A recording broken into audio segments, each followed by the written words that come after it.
So I think I'm a walking red flag. Really? Yeah. Do you want to hear why? That seems like the start of an episode. Yeah. Welcome back to another episode of Seacoast Stories, a podcast about the people, businesses, and newsmakers that make the Seacoast an American hidden gem. And on today's special bonus Valentine's Day episode of the show, I am joined by a very special guest, someone I met, I think, 2 weeks ago. And when I met her at Loaded Question at Cahoots, which for those of you who don't know, Cahoots is a local networking group for the creative freaks like myself, the photographers, the videographers, the graphic designers, the podcasters, the writers, the copy editors. It's a fun group. And I met today's guest, Kelly Anderson, there. And when I met her, I was like, I have to know more about this person. Now, Kelly, usually I do extensive research into everyone I talk to. I know great deals about their life story. I know more about their lives than their best friends do. You, however, I know very little about, and I'm very excited to get to know you today. So thank you for joining me. Thank you for having me. So you said that you had never been to Cahoots before. Right. You are new-ish to the area. We actually Yes. moved to the Seacoast around the same time in summer 2023. And you had never been to something like this before because these kinds of groups are everywhere on the Seacoast. Yeah, it was my first time. And I was really nervous, as I told you, but This is what I love about this area. There are a lot of groups like that of people who have similar interests and they want to get together with other like-minded people. And everyone generally comes to these groups pretty open-minded and is in the headspace of we are here to meet people and to get out of our comfort zones. Yes, of course, it's awkward going up to a group of 3 people who are talking and then just intruding upon their conversation.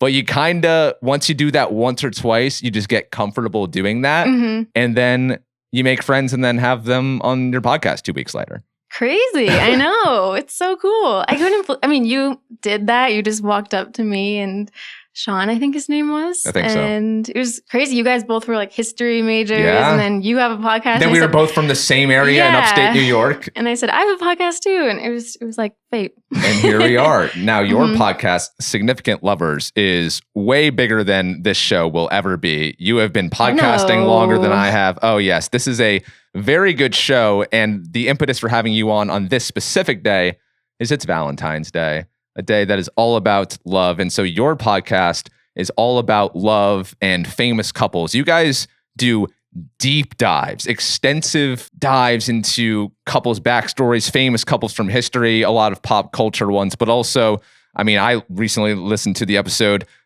Julius Caesar, Cleopatra, Mark Antony. We're going back to ancient Rome and ancient Egypt, but then I also fangirled out on the Olivia Rodrigo and Joshua Bassett podcast as well. We're talking details like Olivia comes out with driver's license and the next day Joshua Bassett posts on his Instagram story that it's a good song when theoretically this song is about him and this is the song that catapulted Olivia Rodrigo into what she is now. So you guys are doing 2-hour plus deep dives into the minutia of little details that we have all long forgotten, which is pretty crazy. It's fun. And those 2 episodes were led by my sister, Caitlin, who I do the show with. And I also do it with my cousin, Mel. Just got to say. It's very cool. And we'll talk more about podcasting a little bit later on because I want to nerd out about that with you. What was your impetus for starting this show? And why are you so interested in love and relationships and telling those stories? Mel and I, before Significant Lovers, so my cousin, we hosted a podcast called Another Bite of Twilight, which, yes, is about Twilight, the vampire series. And we did a whole episode about Robert Pattinson and Kristen Stewart's relationship, the whole timeline. Basically, the way our Significant Lovers episodes are, we started from the beginning when they met and basically shared every single thing we knew about them in that episode. And we had so much fun. And we just said, oh, wouldn't it be fun to do that about other couples or other people? And Mel, I think, said we could do a whole podcast on that. And this was really early on in our last podcast, Another Bite of Twilight, it was like within the first year. So we had this idea like the whole time. And we were kind of thinking about it and coming up with couples. And so it had been like in our minds for years beforehand. And I think both of us are just self-proclaimed hopeless romantics or recovering hopeless romantics. We loved Twilight. We loved stories like that. So we have a soft spot for love and connection and things like that. Now, that's a term I hear a decent amount, hopeless romantics, but I've never actually been quite sure what it means. I have a general idea, but from an expert like yourself, what is a hopeless romantic? I think someone that, despite everything, thinks that love prevails and love, triumphs over everything. And, even if you're dating someone that lives far away or, you guys don't have things in common or, you have problems. At the end of the day, it's the belief that we love each other. You know what I mean? Like you would do anything for love, basically, I think, which can be a flaw to be too much of a hopeless romantic. I'm as you're describing that, I'm wondering, is that a good thing or a bad thing to be hopeless romantic? Hopeless, And I think now that we're older, we have a more realistic view of love, especially I think because of the podcast. I mean, we've talked about real relationships. Like Twilight was a fake relationship, fictional relationship. Now we talk about real relationships. So I think we are more realistic when it comes to love, but still have that soft spot for cheesy, declarations of love and things like that. So you yourself, you're 30 years old and are several years into a relationship. And so I'm just wondering, how has your perception of love or your approach to love changed throughout the years? I would say that it is a lot more intentional than storybooks would have you think, and that you have to, people say this all the time, but you do have to choose to stay in love, I think, which doesn't sound very romantic, but you need to be willing to get past petty arguments or differences. And it's really rewarding when you do, though. I think when you get to the other side of challenges, then you have somebody that you have this really deep connection with, almost like a family member, And yeah, I think in love stories, it might seem like, you meet someone, you fall in love, and then it should just be easy for the rest of time, but that's not the case. But that's okay. When you talk about challenges or opposing viewpoints, I've always personally kind of struggled with what is not a red flag, or what is a non-negotiable, or what is something I can't get past? What is something that's worth staying for? And what is something that is, this is crossing the line. I probably shouldn't be in this anymore. This isn't right for me. So during the rough spots of a relationship, how do you get past those? Or how do you know it's worth it to get past those? Oh, that's tough. I think if you still have this end goal in mind of being with this person, you still want that, deep down that you do, and you do want to do things in life. I'm not an expert, first of all. I'm not married either. You host the podcast on love. But I think it's probably not good if you're not seeing yourself down the years with this person and you're not still, if you're thinking, I want to go on a trip to this place and you're not thinking of that person, then it's probably not a good sign. But if you do, at the end of the day, still want to live your life with that person, even if you have problems, I think you should work through it. Yeah, I recently had that experience. I just went through a breakup, and I'm sorry. Thank you. The motivation for that was nothing happened. Nothing was wrong. I wasn't unhappy. She didn't do anything wrong. She was amazing. Oh my gosh, she was so great. But when I looked down years from then, I was like, I don't see it. Yeah. Because it's about much more than just the connection between you and that person. When you're getting serious in relationships, it's about you're meshing families, you're meshing friends, your circles become each other's circles. They're arm candy to each other's professional events. You're their travel buddy. You have 10,000 conversations about how was your day, and all of those things. So as I evaluated all that, I was just like, I don't think this is it. But breaking up is so hard. It's so hard. It's the worst thing to see someone that you care about and to see them breaking down and being very upset and it's solely like I 100% caused you to feel that way. I know. It's a terrible feeling. Where do you stand on the would you rather be dumped or do the dumping debate? At one point in my life, I did say I think it's harder to be the dumper, but then I had a shocking breakup and I changed my stance and said I think it's worse to be the dumpy. But I think they're both really hard. I think it is. And I think being the one that does the breaking up, I think you can experience a lot of doubt that can really like keep yourself up at night and wondering if you made the right decision or things like that. Whereas when you are dumped, even though it is so painful, like there's really nothing you can do. And it's kind of nice in a way that it's out of your control. It's just something that happened to you, you know, but it's hard to like make that pain happen. So it is hard. I'm sorry. Thank you. Can we talk about the rules of breaking up, like the modern day rules of breaking up? Because I was getting advice, because I mean, I know nothing about this stuff. You know, don't reach out for X amount of time. Don't check in. Don't see if she's okay, which all sounds very cold and out of character for me. But the motivation was, you know, you don't want to lead her on. You don't want to think that you want to get back together. She has to get over it herself. Where do you stand on the proper post-breakup etiquette? I think those are good points. It's so confusing. I think if you end it in a positive light on good terms, I think going no contact after is okay. But I think if it ended in a horrible fight or something, I would advise people reach out a little bit after and just say, you know, thinking of you, or I don't know, because I think that is really hard when it ends negatively and then you never hear from them ever again. You know, that is really harsh. But this is why we can talk about this for over 100 episodes, because there aren't clear rules. Because some people will say like, yeah, you should not contact your ex. And some will say like, oh, well, you can be friends with your ex, or, you know, so there are no rules. Are you friends with your ex? No, I'm not really friends with my exes. I think we're on good terms, but yeah. Very good. So I think I'm a walking red flag. Really? Yeah. Do you want to hear why? That seems like the start of an episode. Yeah.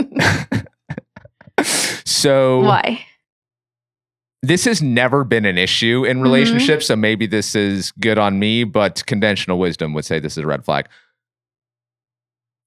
80% of my friendships are with women. Mm-hmm. I grew up surrounded by women. I was pretty much raised by my mom. The male role models in my life earlier on were not good male role models. And so I've just always felt more supported by women and like I can be myself around women, whereas I've never really felt that way around men. And so I've just always gravitated toward women and have always had a good, solid group of female friends. And here on the Seacoast, I've met some of the best women I've ever met in my entire life. And it's weird. I'm 29 and I pretty much exclusively hang out with women ages 37 to 45. Wow. Which is wacky, but I love it. That's cool. That's what makes the Seacoast so great. And they're all smarter and wiser than me. And so they love all my young person drama because I keep them young in that way. But I have all these female friends. And so when I'm pursuing relationships with other women, I'm always self-conscious about, I have all these female friends. Like, how's that going to land? Yeah, that's interesting. So you think you're a walking red flag because of that? Definitely. I mean, on the surface, but whenever I'm dating someone, I will invite them to hang out with me and my other female friends so that they see the dynamic. They observe that there's clearly nothing romantic here, no sexual tension in the room, because there truly isn't with any of the female friends in my life.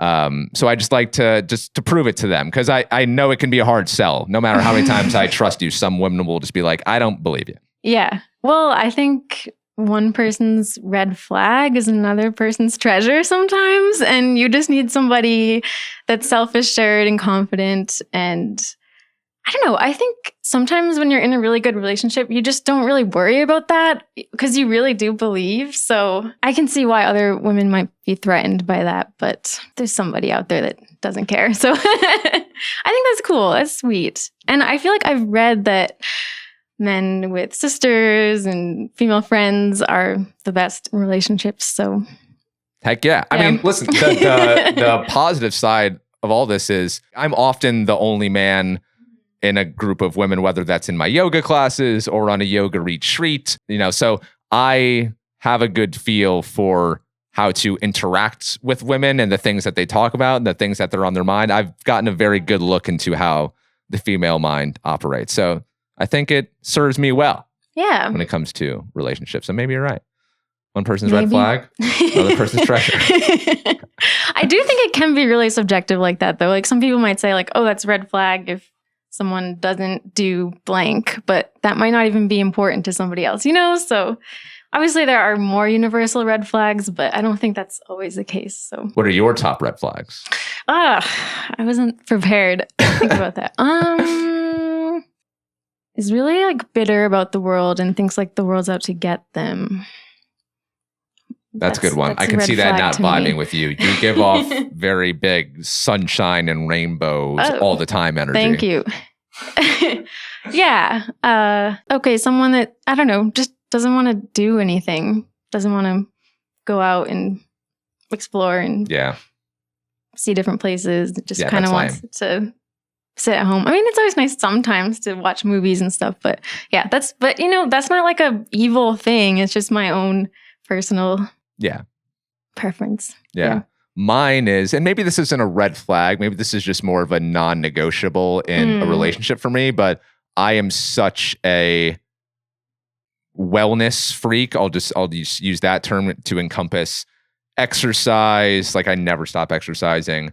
What I put in my body, I do a lot of mindfulness, meditation stuff as well. Just me being as into all that stuff as I am, I can't be with someone who is not. Just give me like 30% of me. But you need to be mindful of how you move throughout the world and mindful of your just like taking care of yourself. Taking care of yourself is so hot. I would agree. Yeah. So what do you think So hot. the hallmark of a good, healthy relationship is? What are the telltale signs that you're in a good relationship? I feel like it's said all the time, but communication. So what exactly does that mean? Because yes, that is said all the time. It is. And I don't know what that means. I think it starts with you. I mean, you need somebody that reciprocates well, but I think being able to say if something is bothering you or you want something out of the relationship, or I think when I was younger, I often just kept things to myself and, then would just maybe end the relationship or something. And I think having someone that you can open up to about difficult conversations or things troubling you is really important. I know it is kind of a cliche, but it can be really hard. So I think it's paramount to a successful relationship. Yeah. And sometimes when you aren't that into a relationship, you might not bother having these conversations about things, but I think if you really want to make it work, you will talk about where do we see this going and, stuff like that. When you've really found someone that you think there's a future with, you will want to have those conversations. Mm-hmm. Okay. So communication's key. Shared sexual attraction. Yeah, I think that is important. But that does that eventually run out at some point? Isn't there? I don't know. I just feel like I hear a couple say this at some point. Just there's no. I think it can. Yeah. But I think it can come back. It can come back. Okay. But that I do think you should be attracted to your significant other, and that can be a mental thing as well. So I do think having shared values or shared hobbies or whatever it is important. And I think being your own person at the same time, and that goes for both people, goes into that too. I think that makes you attractive to have your own interests and to, be living your life. Obviously you want to come together and have a shared life, but I think that makes you a more vivacious person and attractive and keeps that going. You know? And I feel like I hear people say maybe when they're initially starting dating someone, oh, I like him a lot, great personality, we have fun together, but he's just not that attractive, or I'm just not that attracted to him. But I feel like I've heard people say that you can grow into a physical attractiveness if you really start to care for someone and have chemistry with them in a different way that like they just become more attractive to you over time, if not initially, which I think is funny. I will say like 2 of my ex-boyfriends, or especially one of them, I think our first date, I wasn't that sure if I was attracted to him, but then I did. Like I suddenly was so attracted to him. Like I don't know what happened, but so that can totally happen. Maybe, I don't know, but I do think you can grow into it, but it's so tough. That's why you can talk about this forever, because if it doesn't show up, like if you don't start to feel attracted to the other person, I don't know if it's going to work. So yeah, but people just stay in relationships because for a variety of reasons, they're, especially around our age, people feel this metaphorical timeline.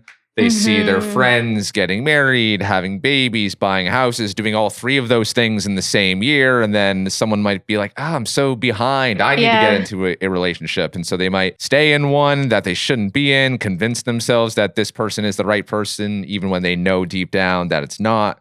So it's tough. Dating's tough. It is. Yeah. It's really tough. That's why there's so many books about it and self-help and gurus, because it's mysterious. How did you meet Charles? Charles, we met in college, actually, way back in 2013. I actually saw him on the Accepted Students Facebook page, and I thought he was really cute. And I literally planned to like meet him. This is premeditated. I did meet him and we did become friends, but he had a girlfriend. Story of my life. Yeah. So nothing happened. I started dating somebody else. We actually didn't talk for 5 years. We lost contact. And then during the pandemic, common story now, but you know, people were looking back on their lives, being nostalgic, whatever. And I had actually thought about him, and I guess he did too, because he messaged me on Instagram and then started talking, and then we met up, and Wow. I know. All right, everyone. The Facebook Accepted Students page is where you find love. Who needs Hinge? Exactly. Yeah. I don't even know if people still do that. I mean, I'm sure there are, because I feel like, that's a good on-ramp for figuring out who else is in your incoming class and who you should dorm with, whatnot. But I can't ever remember hearing a story where someone was scouting out potential love interests on the Accepted Students page. It's okay to admit it. It's okay. You're with him. Yep. You won. True. I just saw his post and thought he looked cute. So. Okay. Yeah. And lucky you know.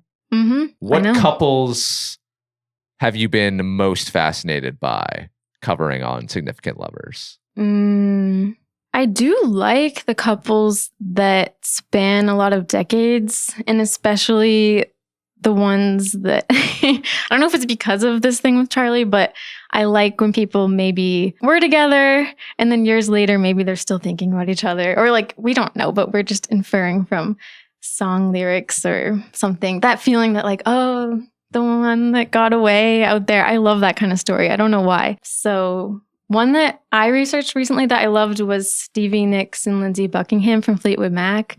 They started dating, I think like after high school, and then they were in Fleetwood Mac together, and then they broke up. But they've been in their lives this whole time, like in the band, and they still have to deal with each other. They kind of hate each other now, actually. But I just thought that was the most fascinating story. So, which ones are still on the list? Because I know you have an extensive list of couples. I mean, so many options to choose from. And you've only done 100 plus episodes. So you're chipping away at this list. Which couples are on this list that you can't wait to get to? I still want to do Gwyneth Paltrow and Chris Martin. That's a classic one, like consciously uncoupling. But I love Coldplay, so I do want to cover them. I've been wanting to do George Harrison and Patty Boyd. They had a love triangle with Eric Clapton, which I think is really interesting. Love triangles are fascinating. So. Oh yeah, I've been in some of those. Yeah. Oh yeah. They never end well. No, of course not. So yeah, that's one I want to do. Well, I can't wait to hear. What brought you to the Seacoast? Really Charlie's job, actually, which doesn't sound, I don't know. I guess I didn't quite choose it, but I do love it. And I'm really happy that I ended up here. Yeah. What was your perception of this area before you came here? Well, I knew it. I grew up in Massachusetts, so I would come to Portsmouth like for day trips and such. And somebody I used to date grew up in the area, so I already knew like Dover and Kittery. So that was kind of weird, actually, for me to then move here. It's like, oh, I'm like in my ex's territory. But my perception was that I really liked Portsmouth, but I wasn't sure. Because I live in Dover, I wasn't really sure how I'd feel about Dover. I used to live in Boston and then New York, so I kind of fancied myself as a city person. So I was like, oh, I'm moving to this like small town, you know? But there's actually such cool stuff going on in Dover and Kittery and Newmarket and like all these towns, and I love it here. So it really exceeded my expectations. You're a big Seacoast coffee shop fan. Yes. What's your favorite one? Huge. I think White Heron is really? my favorite. Yeah. Why is that? I just love the atmosphere. I mean, obviously the coffee and everything is good, but I love the atmosphere. It's very bright, but not like too modern. And I love the music they play. Yeah. There's good vibes in there. Just the vibes are awesome. Yeah. Have you been to Wild Valentine? Yes, I have. Great spot. Yes. That's probably so for me, there's all sorts of things I take into the coffee shop equation when I'm talking about my favorites. It's not just about the coffee, as you know. Yes. It's about the coffee. It's about the employees. It's about my ability to work there and hang out there for long periods of time. It's the food options, the baked goods, and just how I feel when I'm there. Yeah. And so all together, I like Wild Valentine. If we're taking together the whole package, I love that place. Wild Valentine for Valentine's Day. Yeah, there you go. That's my go-to first date spot. Cute. No. And there's flowers in there. Yeah. It's perfect. Let me rephrase. It's my go-to. I had a friend who used to call because like before a first date, I'll do like a mini thing before, usually during the day, so that she feels comfortable. Like if this is someone brand new. Yeah. And we'll do it at Wild Valentine because it's a cute little place. My friend calls it a screening. This is the pre-date date. Yeah, I feel like I've done that not intentionally, but just like the first time you hang out with somebody and then you're like, oh, that kind of felt like a date, or, I haven't actually done like a formal screening. So that's a cool concept. Yeah. That place is super cute. My mom's maiden name is actually Valentine, so I brought her there. Cute. I was like, look, it's your place. Yeah. Yep. And you told me about a place in Dover that I never heard of, which I was astounded that there was a Seacoast coffee shop I had not heard of. Yeah. And then I looked this place up and confirmed, not heard of it, never seen it in my life. 2B's. 2B's. You got to go to 2B's. Okay. Yeah. It's great. Why do you like it? Also nice atmosphere. It has kind of like a Parisian patisserie vibe. But the staff is really nice. Also good music. It's on the river. They do have outdoor seating, which in the summer, sometimes it is way too hot out there. But it's a good spot. Yeah. I did some Instagram stalking of you, as I do with most of my guests. Oh. And in New York City, you kept a list. You saw that? I did. Yes. You kept a list of all the coffee shops that you went. I mean, this was like over 100. No. I love that. That's so cool. Yeah. I did the same thing with breweries in Connecticut. Really? Yeah. Yeah. I'm doing it again for this area. Although like some of them are kind of far away, so it's not really Seacoast, but okay. If you want to go on a coffee shop road trip, I'm your guy. Oh, that'd be awesome. I did. There's a lot. It was kind of sad when I calculated how much I probably spent on oat milk lattes. That's the choice. That's what you get. Yeah. Probably. Yeah. It was a lot of money, but it was worth it. Well, you're raking money in on the Significant Lovers podcast. A little bit. Yeah.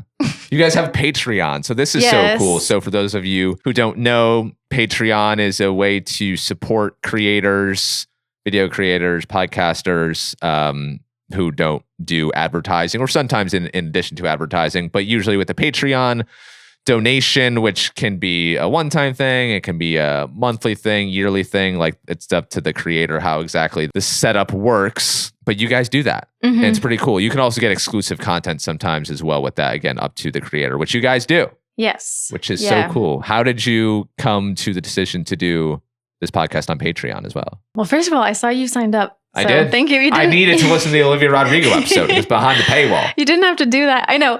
I did. I love Olivia Rodrigo. Thank you. Cool. She's my girl crush right now. Oh. Yeah. Well, for the Twilight podcast, Mel had the idea. Mel's kind of our businesswoman. And I think I pushed back initially. I was like, no, we don't have time to do bonus episodes, whatever. But I don't know. She got through to me. And so we did it for the Twilight one. So we had already planned to do it with this one. We were going to do bonus episodes on Patreon to try to make money. I guess our dream was to make the podcast like our job. That hasn't happened yet. Of course. It will. Keep it up. It was supposed to be, the bonus episodes were going to be like shorter relationships, but that hasn't really happened. We just do the same thing we do on the public episodes. You guys have to do the deep dive. Mm-hmm. You can't half-ass it. We cannot. Yeah. Have you done an episode on like the Justin Bieber, Hailey Bieber, Selena? That's on the list. Okay. Thanks for reminding me. Yeah. I request that. Yeah. We did. I would like to know more about that. Mel did cover Selena Gomez in The Weeknd. So that was kind of like dipping our toes into it. But we haven't done the love triangle yet. Okay. Mm-hmm. I'm not into pop culture whatsoever. I know nothing. I think I learned from you guys last week that Selena Gomez and The Weeknd were even a thing. Yeah. Like this. That's fine. This Not Like Us song by Kendrick Lamar, I had never heard until the Super Bowl. Honestly, and neither. I think that won a Grammy. And it was the talk of the town. Yeah, I didn't know it either, so I'm with you. Okay. So we're both uncool losers who like to go to coffee shops. Yeah. Well, I know what I know, but I don't know a lot of like mainstream things. I feel like Mel and Caitlin keep me in the know. Yeah. I'm like stuck in the past. I'm like, Lindsey Buckingham and Stevie Nicks. Like nobody cares, but yeah. What is the process like research-wise? How long does this take you guys for a specific episode?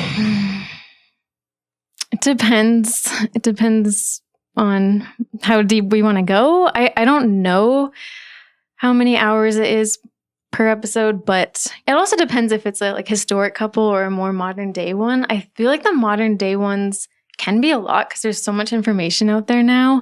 You know, even just the really small things about like so-and-so unfollowed so-and-so the next day after blah, blah.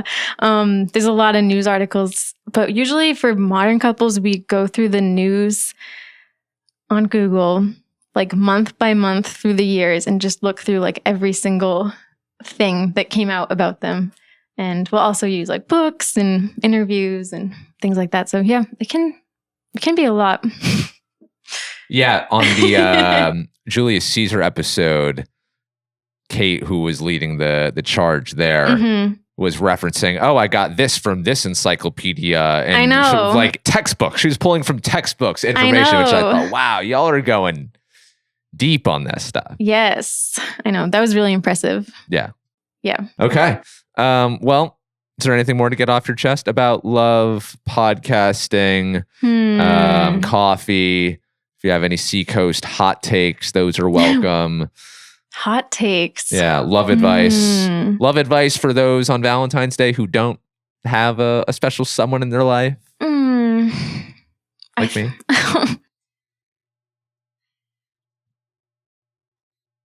I think enjoy where you are in life. I mean, I'm in a happy relationship. I love where I am, but I do think sometimes the grass is always greener on the other side, as they say, and you should enjoy being single while you are. And then when you're in a relationship, enjoy it. And also, if you are heartbroken, seriously, don't give up. Like, this won't be your last chance at love. I mean, we've seen that, like, yeah, I know we're talking about celebrities, but we've seen that so many times. Like, people have like these huge relationships and then they get completely overshadowed by other relationships. It's crazy. So you just never know what's going to happen. So keep your chin up. I love that. You've never done the online dating thing, really, have you? I did once. Okay. Yeah. Yeah, good thing you're not in that game anymore. It's tough out there. It's just so strange. Just you feel like you're beating your head against a wall, having a conversation on Hinge with someone. Yeah. It's so awkward. I guess I should say I did it once, and then I think I did go on again, but I never met anybody that time. I just kind of had some conversations and then I don't know. Yeah, it is tough. It's weird. It's definitely weird. And it is disheartening when you think you've found someone really cool and then just nothing happens. Yeah. I mean, I try not to put too much stock into it because you're making judgments about a person based on some pictures and how they answer some questions. It actually means nothing. I know. And when you're in real life, like when you meet somebody at a bar or something, there's just like this undescribable connection you can have with someone just based on like the physical experience, that and you might not even have anything in common really, but you just vibe and you can't even get that from a screen. Yeah, no, I've dated people where if I passed them on a dating app, I would swipe the bad way. The bad way. Whatever, left, I don't know the direction. But yeah, so it's funny, like we make deductions about people's character and what they bring to the table in a relationship based on about a 0.2 second calculation from looking at a Hinge profile, which is crazy. I know. Yeah. Well, Kelly, thank you so much for joining me on Seacoast Stories, for all you do.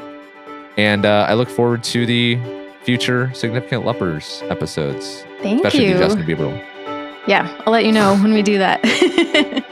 Thanks for having me.